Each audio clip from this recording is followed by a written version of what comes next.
हाँ, तो साथियों दूसरे केस में भी ऐसे ही हुआ जिसमें जो है एक सज्जन के पास इसी तरह फ़ोन आया कि आपका लाइफ सर्टिफ़िकेट कैंसल हो गया ये वो, और उन्होंने भी जो है अपने 5 लाख के करीब गँवा दिए। पहले केस में 9 लाख के करीब निकल गए थे, दूसरे में 5 लाख।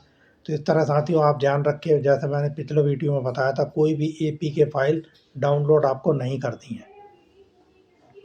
और नॉर्मली कोई इस तरह से कहे कि यह कैंसल हो गया, ये हो गया, तो उसको यही कहना है आई एम स्मार्ट और फ़ोन काटो। वो आपको बेवकूफ़ बना रहा है, ये पहला सिग्नल है।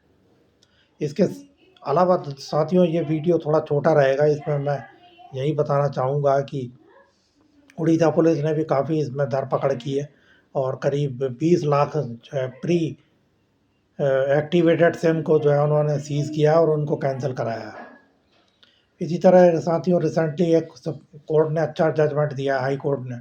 उन्होंने ये कहा है कि अगर कोई अकाउंट साइबर क्राइम में लिप्त पाया जाता है तो उसमें जितना अमाउंट इन्वॉल्व होगा उतने के लिए ना आप रख सकते हैं। बैंक वालों को ये निर्देश दिया है, क्योंकि इससे कई साधारण लोग बहुत परेशान हो रहे थे, ख़ास तौर पे दुकानदार वगैरह, क्योंकि ये साइबर क्रिमिनल्स उनका छोटा अमाउंट 150 रुपये उनके अकाउंट में ट्रांसफ़र करते हैं कोई सामान लेने वक़्त या कुछ, और उसके बाद चूँकि वो साइबर क्राइम उसको सीज़ कर देती है, उसको डेबिट उसमें स्टॉप कर देते हैं, तो उनका पैसा सारा पैसा उसमें फँस जाता है।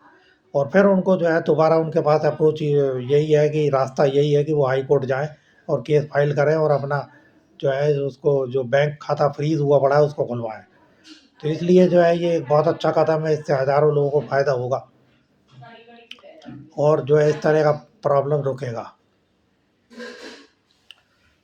तो साथियों म्यूल अकाउंट के भी बारे में पुलिस काफ़ी सतर्क है और रिसेंटली अभी हाई कोर्ट ने एक अच्छा जजमेंट दिया। उन्होंने साइबर क्रिमिनल्स की उसको बेल नहीं दी और ये पाया गया कि वो बहुत सारे केस में करीब 100 केसों में इन्वॉल्व था, जबकि वो यही ग्राउंड ले रहा था कि जी मैं डायरेक्टली इन्वॉल्व नहीं हूँ और मेरा डायरेक्टली मैंने किसी से कांटेक्ट नहीं किया ये वो।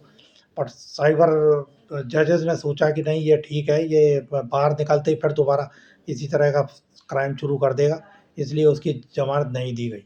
तो साथियों जुडिशरी की तरफ से यह कदम बहुत सराहनीय है और इसमें तीनों जो पार्टीज इन्वॉल्व हैं, ऑर्डनरी लोग, सिटीजन्स, वो अपना सतर्क रहें, ध्यान रखें और इस तरह से उनके जाल में ना आए। जुडिशरी जो भी इस तरह के अपराधी हैं उनको अच्छी सज़ा दे, उनको बेल वगैरह ना दे, 2-4 साल वो जेल में रहें तो उनको तभी अकल आएगी। और तीसरा पुलिस जो है ऐसे प्री एक्टिवेटेड सिम है और जो भी जितने भी म्यूल अकाउंट्स हैं उनको सबको पकड़े और सारे उसमें जो है रोके पैसा उसको।